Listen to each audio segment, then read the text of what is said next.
बिस्मिल्लाहिर्रहमानिर्रहीम बच्चों, मेरा नाम मुज़फ़्फ़र सरफाज़ है और मैं आज आपके सामने हाज़िर हूँ एक न्यूज़ के साथ। ऐसी न्यूज़ जिसने सीएसएस जो एस्पायरेंट हैं, जो भी कम्पिटिटिव एग्ज़ाम के लिए तैयारी कर रहे हैं सीएसएस के लिए, उनके माइंड में, उनके प्रिपरेशन के अंदर एक ट्विस्ट लेकर आ चुकी है ये न्यूज़। और बहुत ज़्यादा क्वेश्चंस रेज़ किए जा रहे हैं कि इससे रिगार्डिंग क्या होने वाला है, कैसे होगा। तो जब से ये न्यूज़ आई है, फेसबुक के जो पेज है आपका ट्रैक टू सक्सेस का, बहुत ज़्यादा मैसेजेस मिले हैं कि सीएसएस एग्ज़ाम, ये जो स्पेशल एग्ज़ाम है, ये भी होगा और जो फरवरी में होगा, क्या वो भी दोनों साथ होंगे, क्या मतलब पाकिस्तान के लिए है या सिर्फ ये चंद सूबों के लिए है, अटैम्प्ट्स काउंट होंगी या नहीं होंगी, इसका पैटर्न क्या होगा, सीट्स कितनी होंगी, एलोकेशन कैसे होगी, ग्रुप डिवीजन कैसे होगी। तो ये बहुत ज़्यादा क्वेश्चंस के मुझे कमेंट्स भी आए हैं और मुझे मैसेंजर के ऊपर बहुत ज़्यादा मैसेज आए हैं। तो जितने भी क्वेश्चंस थे मैंने सबको लिख लिया है, ठीक है। मैं कोशिश करता हूँ उनके आंसर करने की। दो की क्लैरिटी किसी के पास भी मौजूद नहीं, इनके आंसर्स किसी को भी पता नहीं है, ठीक है। लेकिन कुछ चीज़ें हैं जो आपको बेहतर गाइड कर सकता हूँ इस फेज़ के अंदर कि आप इस परेशानी की, अनसर्टेनिटी की सिचुएशन में आप मज़ीद परेशान ना हो और अपनी तैयारी को ना छोड़ें।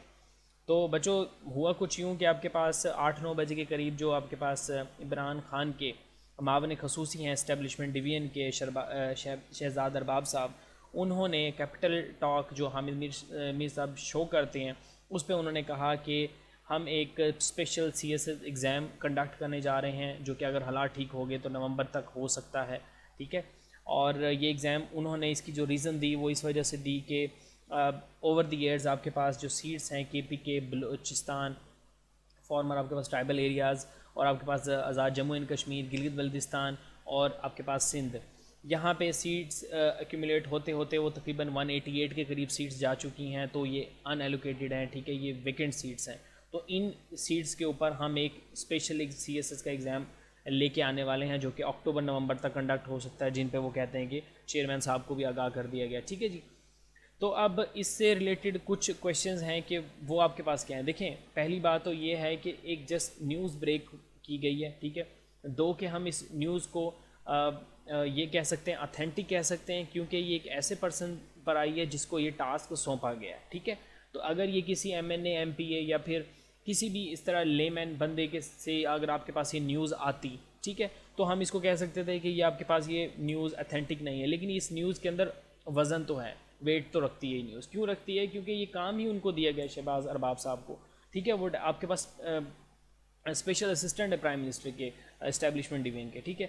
तो सबसे पहले तो ये समझ लेते हैं इसकी ज़रूरत क्यों पेश आई, ठीक है। देखें, आपको पता है कि पाकिस्तान के जो बलूचिस्तान, आपके पास सिंध, के और उसके बाद पंजाब और उसके बाद आज़ाद जम्मू एंड कश्मीर और गिलगित बल्तिस्तान जो आपके ऑटोनमस है, ठीक है, इनके अंदर जो आपके पास स्टैंडर्ड ऑफ एजुकेशन है वो मुख्तलिफ है। पंजाब के अंदर कंपैरेटिवली कहा जाता है कि एजुकेशन का स्ट्रक्चर बेहतर है, और सिंध का थोड़ा और बेहतर है, और के का फिर बेहतर है, और बलूचिस्तान का, इनका इतना आपके पास जो एजुकेशन स्ट्रक्चर है, एजुकेशन सिस्टम है, जो वहाँ पे प्रोविज़न है एजुकेशन की, वो इतनी अच्छी नहीं है जितनी पंजाब में है, ठीक है। तो होता कुछ यूँ है कि बहुत ज़्यादा आपके पास हर साल सीट्स के में, सिंध रूरल के अंदर, अर्बन में भी, और आपके पास के बलूचिस्तान, आज़ाद जम्मू एंड कश्मीर, गिलगित बल्तिस्तान, तो इनकी वैकेंट चली जाती हैं क्योंकि कैंडिडेट पास ही नहीं हो पाते, इतने ज़्यादा कैंडिडेट, ठीक है। तो ये एक वजह है। तो एक बात याद रखिएगा कि कभी भी जो आपके पास इक्वालिटी है वो इन इक्वालिटी के बगैर अचीव नहीं की जा सकती। जब कभी भी आप किसी सोसाइटी के अंदर इक्वालिटी अचीव करना चाहेंगे तो आपको इन इक्वालिटी बीच में लानी पड़ेगी। इसी की एग्जांपल आप कोटा सिस्टम ले लेते हैं, ठीक है। इसी की वजह से आपके पास क्या है, कोटा सिस्टम इंट्रोड्यूस करवाया जाता है। विमेंस का कोटा अलग है, माइनॉरिटी का कोटा अलग है, डिसेबल पर्सन का कोटा अलग है, ठीक है, स्पेशल जोन कोटा अलग होता है, ट्राइबल एरियाज़ की सीट्स अलग होती हैं, ठीक है। अब लेकिन प्रॉब्लम तो वहीं पे आके रुक जाती है कि आपने कोटे तो हम सबके अलग हैं, लेकिन एग्ज़ाम सबका एक जैसा होता है। लेकिन जो एजुकेशन स्टैंडर्ड है, जो कि एजुकेशन की जो प्रोविज़न है, वो तमाम सूबों के अंदर मुख्तलिफ है। तो होता यूँ है कि पंजाब का मैक्सिमम कैंडिडेट पास हो रहा था, उसके बाद सिंध का होता है, फिर के का, बलूचिस्तान का मोरलेस एक जैसा ही होता है। तो ये आपके पास एक प्रॉब्लम नज़र आती है, जो कि बिल्कुल ठीक बात भी है। इससे होता यूँ है कि आपके पास बलूचिस्तान के अंदर या के अंदर जो वहाँ के ब्यूरोक्रेसी के अंदर जितनी सीट्स रिक्वायर्ड हैं, उतनी आपके पास वहाँ पे वेकेंट रहती हैं, जिसकी वजह से ऑब्वियसली गवर्नेंस आपकी मुतासिर होती है, और भी चीज़ें आपके बहुत, फिर जाहिर सी बात है, फिर पोस्टिंग्स होती हैं तो वो पंजाब से आपके पास कैंडिडेट्स जाते हैं। तो इसको देखते हुए आपके पास ये एक आइडिया पेश किया गया, क्यों ना इन लोगों के लिए ये जो सीट्स वेकेंट पड़ी हुई हैं इन सूबों के अंदर एक आपके पास एग्ज़ाम लेके आ जाए।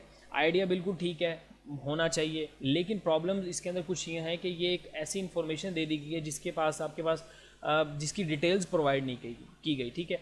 अब उसके अंदर क्वेश्चंस क्या है आपके पास कि अब जस्ट सपोज कि एक अटैम्प्ट आपके पास अक्टूबर नवंबर में होने जा रही है, उसके बाद एक आपके पास जो हर साल अटैम्प्ट होती है फरवरी में एक वो अटैम्प्ट होनी है।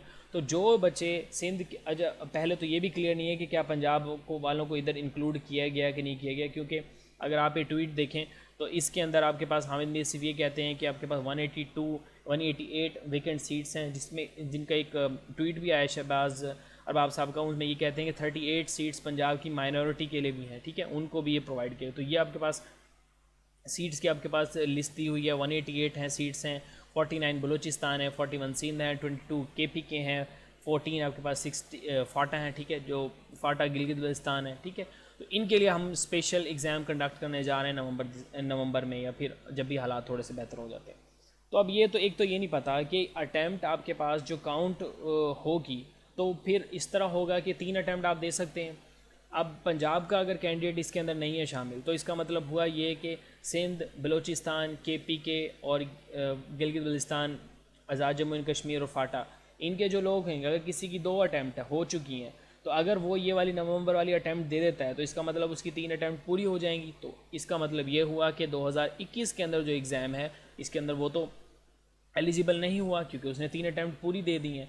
और ऑन दी अदर हैंड क्योंकि पंजाब का कैंडिडेट ये नहीं देगा तो आपके पास उसकी 2 ही अटैम्प्ट हैं, अगर किसी कैंडिडेट की जो पंजाब का है तो वो 3rd अटैम्प्ट के लिए एलिजिबल है। तो ये नहीं बताया गया कि अगर ये एग्ज़ाम स्पेशल एग्ज़ाम होने जा रहा है तो क्या इसके अंदर कुछ ऐसे रूल्स भी दिए जा रहे हैं जिससे जो आपके पास जो इंटरेस्टेड नहीं है इस वाले एग्ज़ाम को देने में।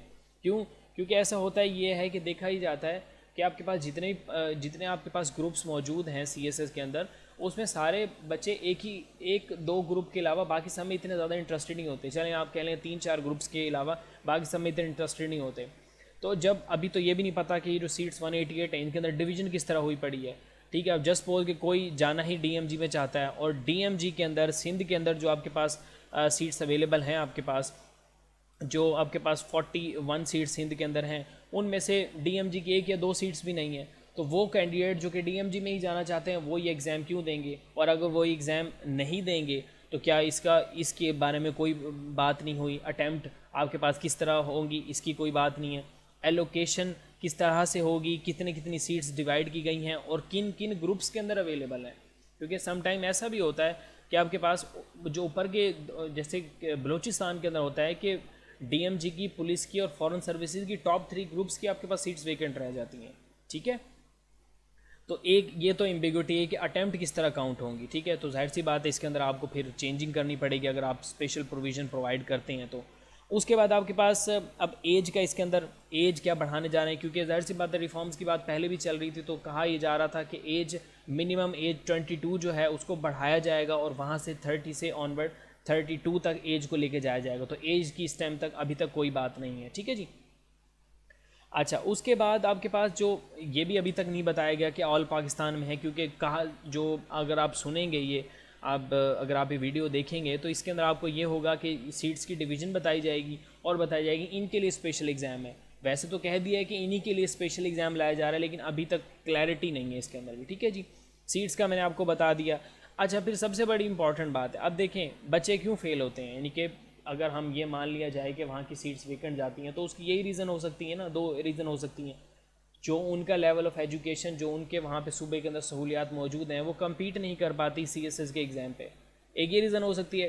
दूसरा ये हो सकता है कि वहाँ पे एजुकेशन का सिस्टम, एजुकेशन का स्ट्रक्चर ही मौजूद नहीं है, वहाँ पे लोग आसानी से तालीम हासिल नहीं करते। तो आप दोनों चीज़ों को एक ही तरफ ले सकते हैं कि यार एजुकेशन वहाँ पे, एजुकेशन सिस्टम वहाँ पे अच्छा नहीं है, जिनकी वजह से जो कैंडिडेट तैयारी भी करते हैं तो उनके चांसेस बहुत कम होते हैं कि वो क्लियर कर लें एग्ज़ाम को।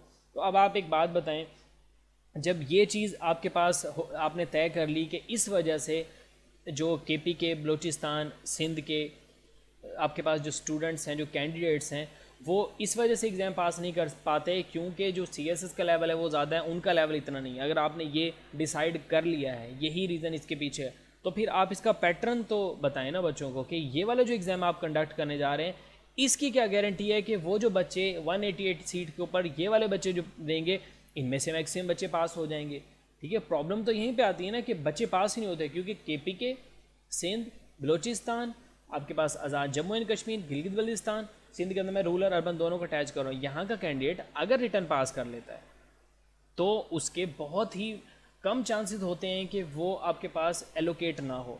On the other hand Punjab के लिए तो फिर भी 50-50 चांसेस होते हैं। तो यानी कि आपने ये करना है इस एग्ज़ाम के अंदर, आपने मेक श्योर क्या करना है, आपने ये मेक श्योर करना है कि जो बच्चे भी इसके अंदर अपेयर हों उसके अंदर मैक्सिमम कैंडिडेट पास हो। ठीक है, 188 को अगर फ़र्ज़ करें आप 2 से भी मल्टीप्लाई करें तो 188 के ऊपर अगर आपके पास बच्चे हैं तो इतने बच्चे ज़रूर पास होने चाहिए कि जितनी सीट्स हैं एटलीस्ट उतने बच्चे तो पास होना।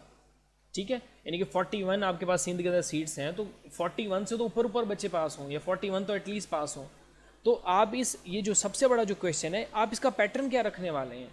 ठीक है, आप इसका पैटर्न रखने क्या वाले हैं। क्या इसका पैटर्न आप इस तरह से रखेंगे कि मतलब यानी कि हमने इनको अपॉर्चुनिटी देनी है कि ये बच्चे पास हों। तो इसका मतलब ये कि आप शायद इस सी एस का जो स्टैंडर्ड है वो गिराने की कोशिश कर रहे हैं। क्योंकि आपको याद होगा जब 2016 के अंदर 2.01 गालबन शायद रिज़ल्ट आया था, तो आपने एक हुकूमत जो PMLN की गवर्नमेंट थी उन दिनों उन्होंने एक कमेटी बनाई थी जिसके अंदर असद उमर आपको जिनको चेयर कर रहे थे, हेड कर रहे थे कमेटी को।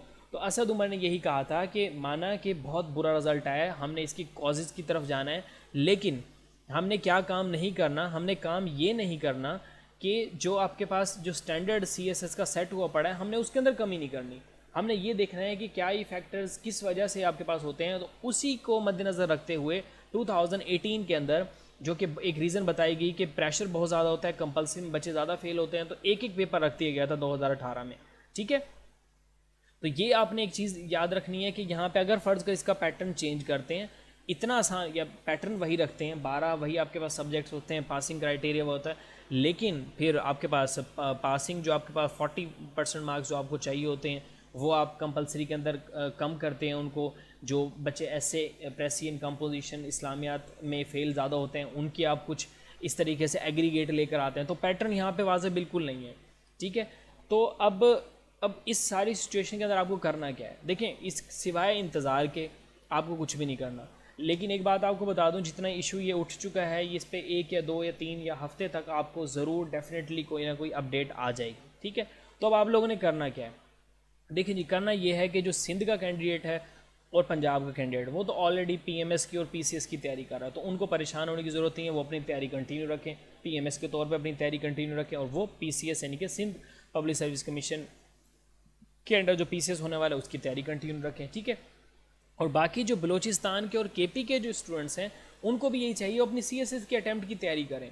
ठीक है, अब इसके अंदर ये भी पॉसिबिलिटी है, क्योंकि इस दफ़ा कहा जा रहा था इस साल के जो आपके पता 40,000 के करीब बच्चों ने अप्लाई कर दिया था 2020 में, और तकरीबन 22,000 के करीब बच्चे अपीयर भी हुए इस साल। ठीक है, तो एक तो ये है कि अब उनको तो फोकस करना है कि आपके पास अपनी 2021 के अटैम्प्ट पे फोकस करें, KP के और बलूचिस्तान के। क्योंकि अगर आप इस चीज़ में रह जाते हैं कि जी हमारा स्पेशल आने वाला है तो हम इसकी तैयारी करेंगे, हम इंतज़ार करेंगे इसका कि किस तरीके से होगा, इसका पैटर्न डिफरेंट होगा, हम इस साइड पे लग जाते हैं, नहीं, आप ऐसा नहीं कर सकते। क्योंकि आपको ये नहीं पता कि सिंध की 41 सीट्स हैं, उनकी डिवीज़न कितनी हुई पड़ी है, आपको तो नहीं पता। ठीक है, अगर आपको ये नहीं पता कि उनकी डिवीज़न कितनी है और जिस ग्रुप में आप जाना चाहते हैं अगर वो उसकी सीट्स अवेलेबल नहीं है, तो आप इस स्पेशल के लिए क्यों इंतज़ार करेंगे। ठीक है, सेम एज इज़ बलूचिस्तान के लिए, सेम एज इज़ KP के लिए। तो जब तक डिटेल्स नहीं आती, आप जिस तरीके से अपनी प्रिपरेशन कर रहे हैं वो अपनी प्रिपरेशन करें। क्योंकि अगर आप इस चक्कर में पड़ गए तो आपको कुछ नहीं पता कि कब आपके एग्ज़ाम करीब हो जाएंगे। क्योंकि आपने एक टारगेट सेट किया होगा इस टाइम तक कि मैंने अक्टूबर-नवंबर तक कोर्स एंड करना है, मैंने टेस्ट देने हैं, मैंने मॉक एग्ज़ाम्स देने हैं, आप वो सारा का सारा टारगेट खो देंगे। तो आपसे रिक्वेस्ट ये है बच्चों कि आपने फोकस रहना है। ये न्यूज़ आ गई, आप लोगों ने सुन ली, दैट्स इट। अब इसका इंतज़ार करें कि इसकी मज़ीद डिटेल्स आती हैं, इसकी क्लैरिफिकेशन आती है कि आपने किस तरह से बात की। और आपके लिए जो न्यूज़ होगी, ये तो आपके पास एक न्यूज़ है ना, आपके पास FPSC आपको ये न्यूज़ ब्रेक करेगी, और कुछ दिनों तक वो डेफिनेटली करना पड़ेगा। क्योंकि अब बहुत ज़्यादा मेल्स जाने लगी होंगी, सिटीज़न पोर्टल पे लोग बात कर रहे होंगे, तो उनको 1-2 दिन में नोटिफाई करना होगा इस चीज़ से रिलेटेड। ठीक है जी, तो एक तो ऑलरेडी इतनी अनसर्टेनिटी मौजूद है, ऊपर से अगर आप ये अनसर्टेनिटी भी ले लें कि क्या एग्ज़ाम होगा क्या नहीं होगा, ठीक है, तो इसकी तरफ आपने बिल्कुल नहीं जाना। ये क्वेश्चन आपके सबके जेन्युइन हैं जो आप पूछ रहे हैं। ठीक है, इसका इंतज़ार करना है, आप देखें कि कब तक इसका नोटिफाई हो जाता है। दूसरा एक चीज़ और, कुछ ग्रुप्स के अंदर एक मैसेज सर्कुलेट कर रहा है वो ये है कि इस साल 2020 अटैम्प्ट का रिज़ल्ट नहीं आएगा, वो कोरोना वायरस की वजह से 2021 के अंदर अटैम्प्ट आएगा, रिज़ल्ट आएगा सॉरी। तो देखें इस तरह की कोई न्यूज़ है एफपीएससी की तरफ से अगर आती है न्यूज़ तो ठीक है, लेकिन एफपीएससी के अलावा कहीं से भी न्यूज़ आती है आपने इसकी तरफ तवज्जो नहीं देनी, क्योंकि जस्ट सपोज किसी की पहली अटैम्प्ट थी 2020 की और वो ये सोचे रिज़ल्ट नहीं आ रहा तो मैं इंतज़ार करूँगा जब तक रिज़ल्ट नहीं आएगा। आप इंतज़ार नहीं कर सकते, आपको हर टाइम प्रिपेयर रहना है। आप ईद के बाद, और अगर मैं यूँ कह लूँ ईद उल अज़हा के बाद, आपको पता भी नहीं लगेगा कि कब आपके पास 14 जनवरी या 12 जनवरी फरवरी आ जाएगा, आपके एग्ज़ाम आपके सर पे होंगे। तो आपने बिल्कुल इस चीज़ को लाइट नहीं लेना, इजी नहीं लेना इस सिचुएशन को। पे रिज़ल्ट जब मर्जी आए, आपका पहली अटैम्प्ट थी, आपकी दूसरी थी, अगर तो आपकी तीसरी है तो आप कुछ नहीं कर सकते। पहली थी, दूसरी थी, पहली देने जा रहे हैं, आपने अपनी प्रिपरेशन पूरी रखनी है। सिचुएशन बहुत अनसर्टेनिटी है, तो आप इस अनसर्टेनिटी में मज़ीद अपने आप को कंफ्यूज ना करें, ठीक है जी। तो ये कुछ क्वेश्चंस थे जो कि बार बार मैसेजेस आ रहे थे मैसेंजर पे, तो मैंने कहा कि इसका मुनासिब हल यही है कि मैं इसके ऊपर एक वीडियो बना देता हूँ। तो आप लोगों को यही है कि आप इंतज़ार करें, किसी के पास कोई न्यूज़ नहीं है, किसी को नहीं पता कि पैटर्न क्या है, क्योंकि बताया नहीं गया ना, एक न्यूज़ दी है बस, ठीक है जी। और किसी को नहीं पता एज क्या है, अटैम्प्ट कितनी है, पूरे पाकिस्तान में हो रहा है, ठीक है जी। बस एक ये पता है कि ये सीट्स 188 सीट वैकेंट्स हैं, ठीक है। इनके ऊपर हुकूमत ये इरादा रखती है कि इनको जो है, इनके जो सीट्स हैं, इनका ड्यू राइट्स इनको दिया जाए, जो कि आइडिया बिल्कुल ठीक है। लेकिन इसकी टर्म्स कंडीशंस क्या होती हैं, अमेंडमेंट्स भी जाहिर सी बात है आपको एफपीएससी के जो रूल बुक है उसके अंदर आपको करनी पड़ेगी, ठीक है जी। तो उसके बाद डिटेल्स आपको ही नहीं पता कि 188 सीट्स आपकी कितनी हैं। तो इन सब चीज़ों से रिलेटेड जो है ना ये एम्बिग्विटी थी, तो मैंने सोचा ये आपको मैं क्लियर कर दूँ, ठीक है बच्चों। तो बिल्कुल स्टे फोकस रहना है आपने, और घरों में रहना है, अपनी तैयारी करते रहें, बिल्कुल परेशान होने की ज़रूरत नहीं है, किसी भी एम्बिग्विटी के अंदर नहीं आना। आप लोगों ने सिर्फ़ और सिर्फ अपनी तैयारी पे फोकस करें, इंशाल्लाह आप लोगों के लिए, सब के लिए बहुत बेहतर होगा यही, अगर आप इस तरह तैयारी करते रहेंगे। तो बच्चों चैनल को आप सब्सक्राइब करें ताकि आपको नोटिफाई हो जाए जब कोई वीडियो आएगी। थैंक यू सो मच बच्चों, टेक केयर, अल्लाह हाफ़िज़।